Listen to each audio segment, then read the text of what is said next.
আমি সুলতান মির্জা, আমার মায়ের। আমি জানি। আমি আমার ছেলের অপরাধের জন্য খুবই দুঃখিত। তুমি আসাতে আমি খুব খুশি হয়েছি, বিশ্বাস করো।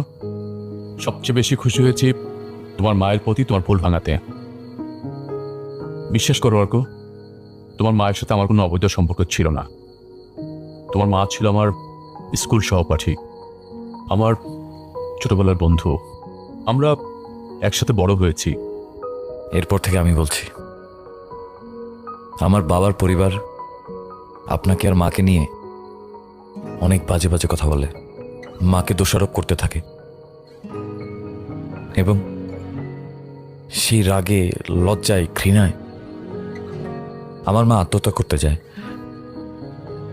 আমার মৃত্যুর আগ পর্যন্ত আমি আমার মাকে ঘৃণা করে যেতাম, যদি না আমার বাবা তার মৃত্যুর আগে আমাকে সব সত্য ঘটনা বলে না যেত। ওখান থেকেই জানতে পারি আপনার আর মার কোনো দোষ ছিল না।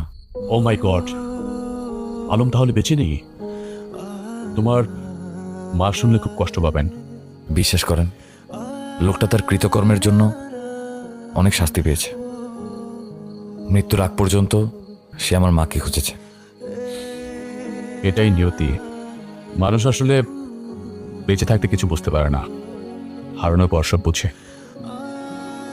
কিন্তু একটা কথা না আমার মাথায় কিছুতেই ঢোকে না, আমার বাবা আপনাদের সাথে এত বড় অন্যায় কেন করলো? কিসের স্বার্থে?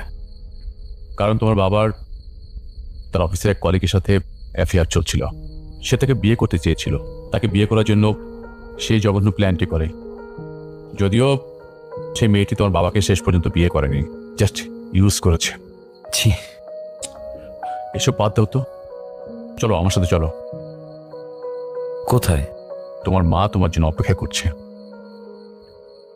খাবার নিয়ে বসে আছে। কিন্তু আপনার ছেলে? ওর কথা বাদ দাও। আমার সবচেয়ে বড় দুঃখ হচ্ছে যে ওকে আমি মানুষ করতে পারলাম না। চলো, কিচ্ছু হবে না, ওর ব্যাপারটা আমি দেখবো। আসো চলো।